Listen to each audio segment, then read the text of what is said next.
Good morning दोस्तों, आशा करते हैं आप लोग अच्छे होंगे। आज हमने बेसिक क्लास का वीडियो बनाने का निर्णय लिया क्योंकि बहुत सारे सर लोग जो है बेसिक क्लास बहुत कम पढ़ाते हैं और बेसिक में स्टूडेंट लोग को बहुत सारी परेशानियां होती है। बेसिक जिनका अच्छा नहीं होता है उनका मैथ मेरे अनुसार से अच्छा नहीं हो पाता है या अच्छा नहीं होता है। चलिए आज का क्लास शुरू करने से पहले एक हमने सही टाइप का आप लोग के लिए लिखे हैं। जिसे खुद पर विश्वास हो वो यही कहता है या सोचता है। जिसे खुद पर विश्वास हो वो यही कहता है या सोचता है कि मेहनत कर किस्मत का लिखा भी बदल जाएगा। कि मेहनत कर किस्मत का लिखा भी बदल जाएगा। तो दोस्तों आप लोग भी मेहनत कीजिए। और बहुत सारे लोग बोलते होंगे जॉब नहीं लग रहा सर, इतना नहीं से पढ़ रहे उतना नहीं से पढ़ रहे। विश्वास रखिए अपने आप पर, मेहनत कीजिए, एक न एक दिन जॉब अवश्य लगेगी। और मेहनत करने से क्या चीज हासिल नहीं होती है, मेहनत करने से बहुत सारी चीजें हासिल हो जाती है।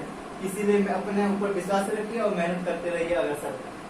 चलिए, प्राकृत संख्या नेचुरल नंबर हम लोग का सबसे पहला टॉपिक है। प्राकृत संख्या नेचुरल नंबर के बारे में पढ़ेंगे। अब यह प्राकृत संख्या होती क्या है, नेचुरल नंबर होती क्या है। तो गिनती आप लोग बचपन से पढ़ते हैं। गिनती की संख्या को प्राकृत संख्या कहते हैं। क्या बोले, गिनती की संख्या को प्राकृत संख्या को कहते हैं। जैसे 1 2 3 4 5 6 7 डॉट डॉट डॉट। तो अब आप लोग बोलिएगा सर गिनती होती कहाँ तक है। तो गिनती 100 तक नहीं होती है, गिनती अनंत तक होती है। तो सबसे पहली बात कि गिनती की संख्या को प्राकृत संख्या कहते हैं। अब इसमें एक क्वेश्चन होता है कि सबसे छोटी प्राकृत संख्या क्या होती है। तो सबसे छोटी प्राकृत संख्या कितनी होती है, 1 होती है।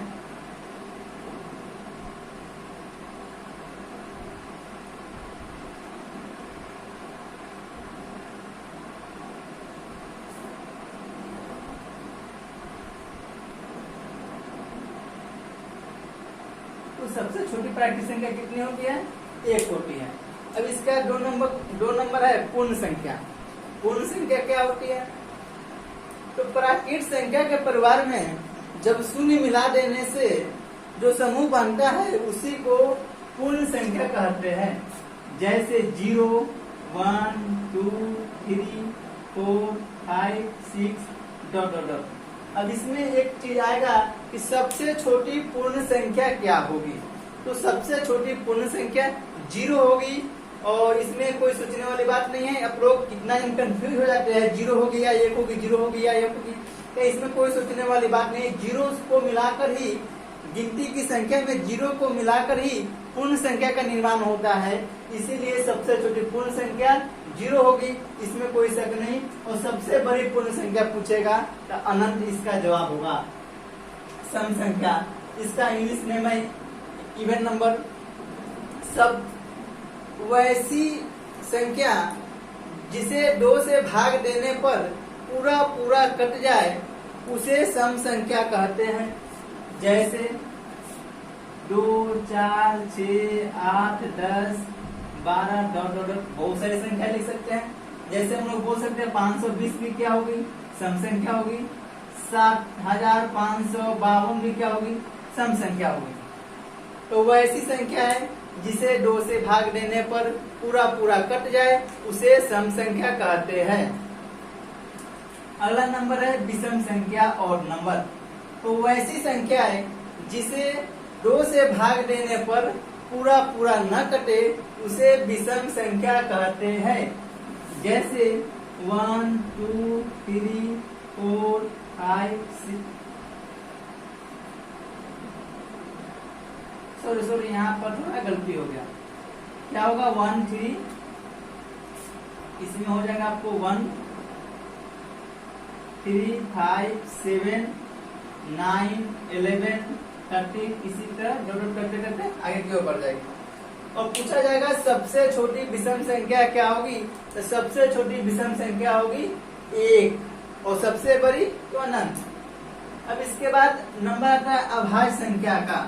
अभाज्य संख्या में बहुत ही इम्पोर्टेंट चीज है यह अभाज्य संख्या। जनरल कंपटीशन के लिए या किसी भी क्लास के लिए बहुत ही इम्पोर्टेंट टर्म है अभाज्य संख्या। तो अभाज्य संख्या होती क्या है।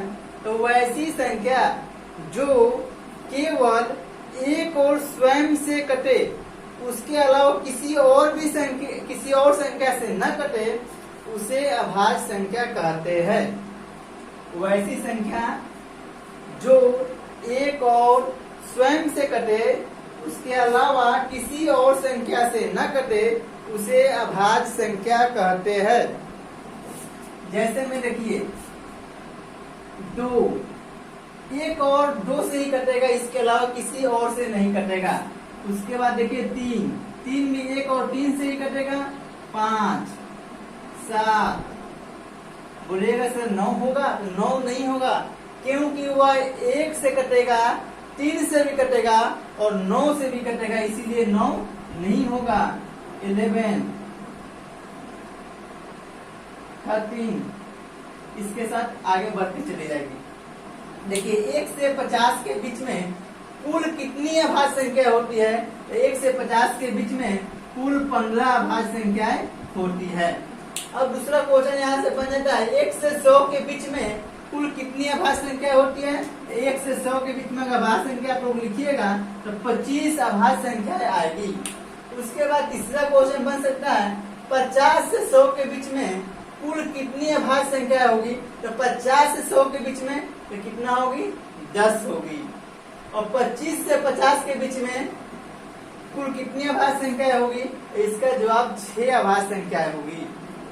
भाज्य संख्या कंपोजिट नंबर के बारे में पढ़ेंगे। कंपोजिट नंबर क्या होता है? देखिए कंपोजिट नंबर अभाज्य संख्या का ही उल्टा होता है।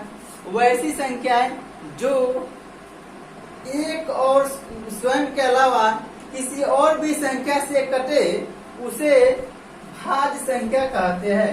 यानी वैसी संख्याएं जो एक और स्वयं के अलावा किसी और भी संख्या से कटे, उसे भाज्य संख्या कहते हैं।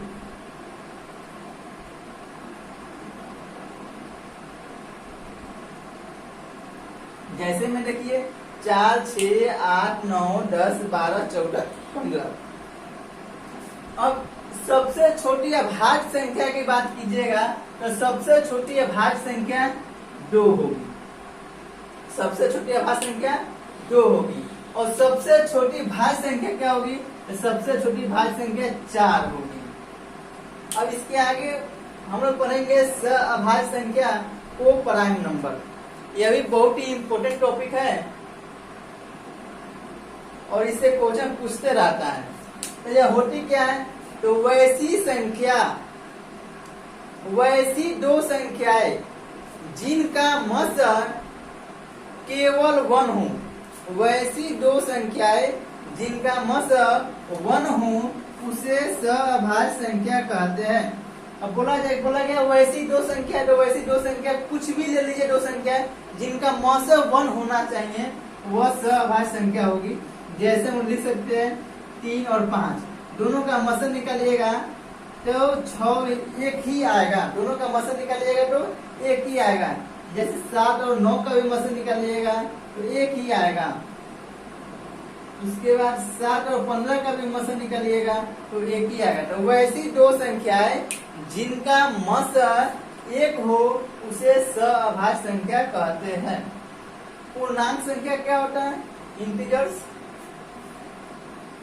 तो पूर्णांक संख्या जो होती है, धनात्मक एवं ऋणात्मक पूर्ण संख्या को समुच्चय को ही हम लोग पूर्णांक संख्या कहते हैं। धनात्मक और ऋणात्मक पूर्ण संख्या के समुच्चय को ही धनात्मक संख्या कहते हैं। अब क्या होता है? वो समुच्चय 0, 1, 2, 3, +1, +2, अच्छा +1 इसे तो लिख दिए, -1, -2, -3, -4, -5 डॉट डॉट हो जाएगा। तो यह हो गया हम लोग का पूर्णांक संख्या। चलिए दोस्तों, पिछले वीडियो में थोड़ा सा 4 टॉपिक उसका बाकी रह गया था, उसको पूरा करते हैं इस वीडियो में। भिन्न फ्रैक्शन। फ्रैक्शन क्या होती है?